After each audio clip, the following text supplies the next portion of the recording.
Morning, Trainiacs. We have a very fun project to work on today. We got to pack up the Wahoo Kicker, the spare trainer bike, because we are going to go do some fat versus carb oxidation testing. I'm going to be like Darth Vader.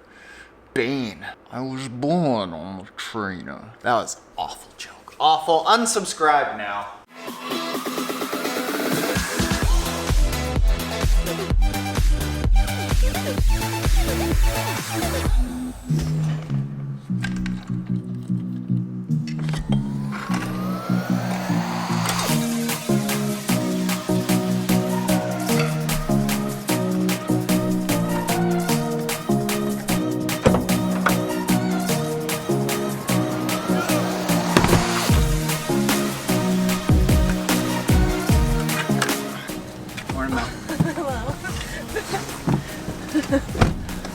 Dressed for the weather. Yeah.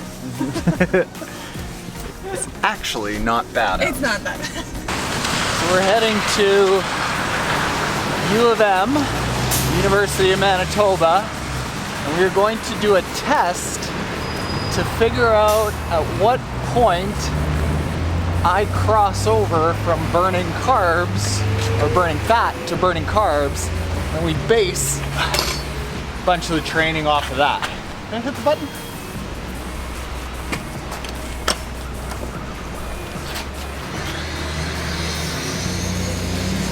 This ends up getting like true, actual, customized to me threshold levels to start basing a bunch of training off of fat burn. Oh, and the trainer's really heavy.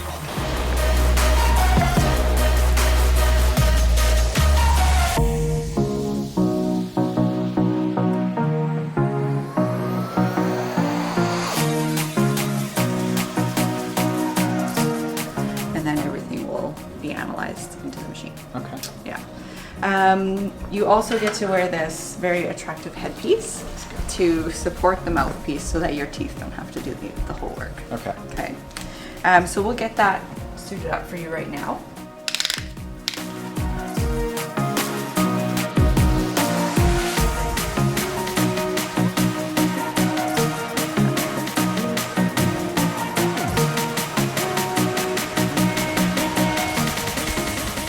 Okay, looks good.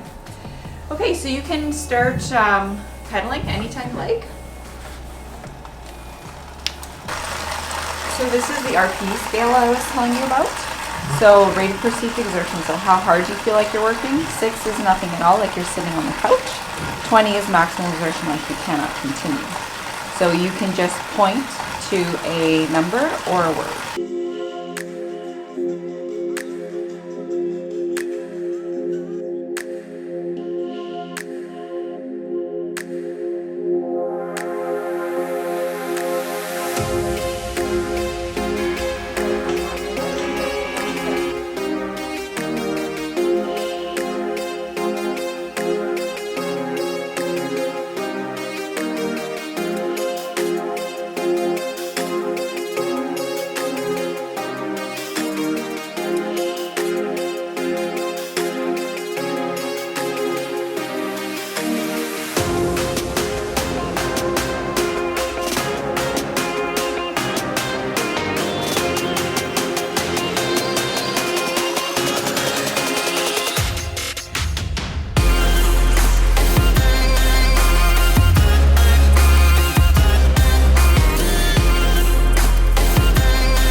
So what's what?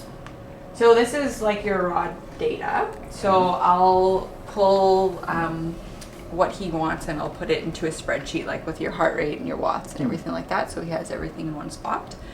Of course, my printer isn't printing right now, but I'll do a 10-second and a 20-second one. So these are 20-second readings? Right now this is 10 seconds. At? Oh, 10 seconds. Yeah. So here we have our VO2. So this is in liters per minute. This is in relative, so milliliters per kg per minute. And then we have our volume of carbon dioxide, which he'll want as well, and then our RQ or RER value. So this is what he'll look at in terms of what kind of fuel you're burning. And this is what we look at too in terms of intensity level. So as you're getting closer to VO2, you can see that it wasn't a true VO2 value. Pretty close to it. You'd be more above 101. So you'd have another couple stages left. Okay. Maybe another stage. 101 or yeah. 1.1? 1.1. 1 point. Yeah. Ooh, yeah. Yeah. That would be up there. Yeah. But you can see here let's go up a little bit. So here you're starting more in like carbohydrate metabolism, and then as you get, I can't remember the exact cutoff, but as you get into the 8s and 9s, obviously you're more into your carbohydrate fueling there. And definitely into the 1s. So that's what he'll use to look at your breakdown. Wow, it's not like that was terribly hard, but it's not like it was terribly fun. So what we were doing there was we started off at a baseline rate of perceived exertion around 100 watts, and then every 4 minutes increased by 35 watts until the point that I was at like a 17 or 18 out of 20 sort of perceived exertion. So it wasn't a full VO2 max test where I'm maxing out. Got close-ish, but it was more just like get a baseline. And the thing about it that was hard is that like you just sit and you're forced to be inside your own thoughts because it's all quiet and you're just there, and all the headgear is right in front of you, forcing you to just suffer through it. So it wasn't terribly hard. Not super fun. We'll recover a little bit here. Creaking it, cracking it, popping. Am I getting old? Is it possible? So there is nothing like swimming to just loosen you out. That was just 100 meters, 2,000 meters. A lot of people on Instagram, when I post my workouts on Instagram, they're like, well, why is this in yards? Aren't you in Canada? Or why is this in meters? Weren't you just doing it in yards? We have yards right over here. This pool, when I'm in here, 25 yards across. When I'm in this pool swimming lengthwise, 50 meters. Now this pool over here can be 50 meters long course, or they move a bulkhead midway and then it's 25 meters short course. So I'll just switch between the two depending on the workout that I want to do. If I want to get a lot of push-offs because I've got really big, like 500, 600, 700 meter continuous efforts, I'll go short course.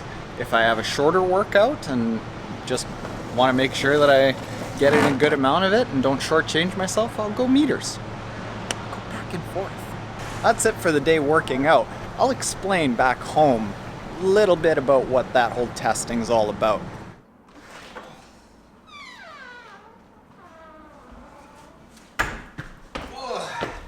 I do not enjoy lugging around bikes and trainers. Yeah, there you go. Bonk. Okay, let me explain what the purpose of that whole thing was. Obviously, fat oxidation. That's what we're looking to do. I want to show you the results of a before and after from an athlete that went through basically the same protocol that I'm going through with Dan Plews. So this here is a graph of Matt Kerr, and Matt Kerr is the athlete that I talked to before who did a 9:21 in his first crack at the full Ironman distance. And what this is from a blog post from Dan's new page, Endure IQ, where the skinny lines are the before test from Matt, basically what I went through today. The thicker lines are the after the fat oxidation protocol, which I am going to be going through. And what we see here is that in the before, Matt's first test before he went through the fat adaptation and oxidation protocol, even at like 120 watts on the bike, he was already starting to burn more carbs than fat. So the blue line is carbs, the red line is fat. So we're instantly starting to cross over into a situation where we have to start consuming a ton of carbs. And as athletes, that leads to gut distress, that leads to the potential for bonking, because frankly, it's just really, really hard to take on enough calories in here if we're taking it through carbs. But after, I believe it was 8 to 10 weeks, Matt Kerr got to the point that in his after test, he was able to get to about 240 watts, whereas before it wasn't even 140.